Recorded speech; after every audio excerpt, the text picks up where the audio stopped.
All the motherboards did great for everybody. Extremely strong and very dependable. Really good stability. Everybody had excellent stability today. Because I have the R2E, which is also, you know, a champion for survival. And survival is what we really need most of all. So no board actually failed or died. I'm not sure. Did the other teams have a problem or no? Wow, that's really good then, because all the other events we've been to with Gigabyte and MSI, we've had failed boards. MSI was like 50% or something really horrible. But that's just the Eclipse.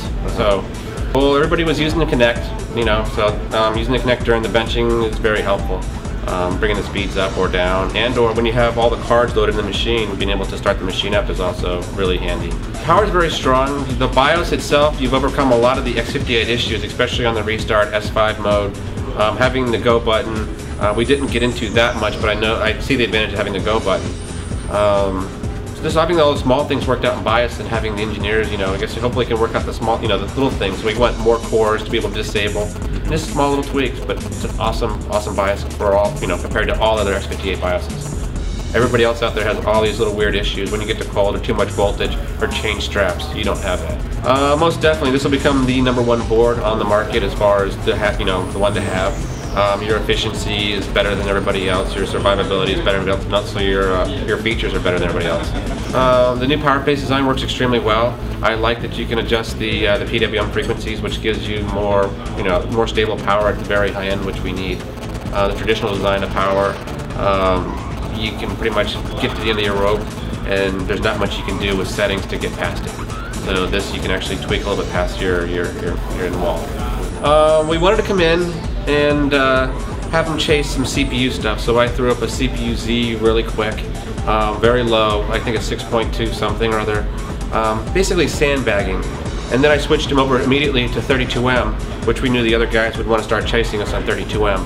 And it worked perfect because the first thing they did was they went to their CPU-Z, and we had these, you know, the OC Alliance out there chasing a really high CPU-Z, and they spent half the day chasing a CPU-Z, and, you know, the other team was chasing them while we were already, you know, setting up for our, you know, W prime and our 32 and off to 3D. So all we had to do was get 3D numbers done and then chase the numbers they put back up again, which we did, and beat some of their numbers back again. So it kind of worked, you know, to our advantage the way we planned it out. And we did, you know, have a strategy coming into this to have them chase us. The Tintin golden moment, having come in and, you know, thinking OC Alliance had a CPU-Z record, and just to find out that it was denied. Their submission had been blocked. So. It's just the nature of this world, though, huh? Exactly. You never know when someone's going to. And plus, you know, with you guys and the format of the event and going back and checking the numbers again was key to, you know, having a golden moment. So, good job, guys. The format of this was a little bit different from the other contests. It actually worked out to everybody's favor, only the fact that it kind of made us change the game plan as far as running liquid nitrogen to cards. So when the liquid nitrogen was rationed and, you know, we had our things going to set up, we actually decided not to set up liquid nitrogen to save time, because the issues with liquid nitrogen of having a bad card, resetting back up a card, or killing a card in the process was too high for the small amount of time of untested cards. So then we just went back and just ran air, since we had no voltage, since we weren't able to do voltage mods on the cards, which was the better choice.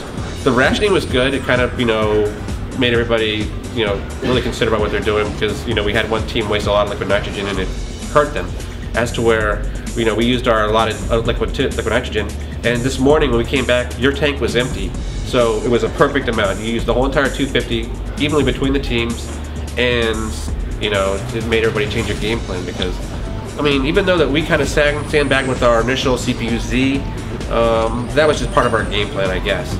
So we actually had to show a score. We showed a score. We came back around again, and that's what we were planning on. After our CPU was done, we were going to go for a CPU-Z then to kill it. Not kill it, but in case it did die. Yeah. So just all, you know, knowing what we're running, and hopefully the other guys would have killed their CPUs while they're doing their CPU-Z. Actually, that actually brings up a point. Gomler did kill a CPU core on CPU-Z as intended. Because right at the end, Gomler was coming on strong. He had beat the Mike's CPU-Z, where Mike had to go back and get it again, which he did. But Gomler was already on the W prime or the 32M, which without the core on the W prime, he had no chance. No chance at all.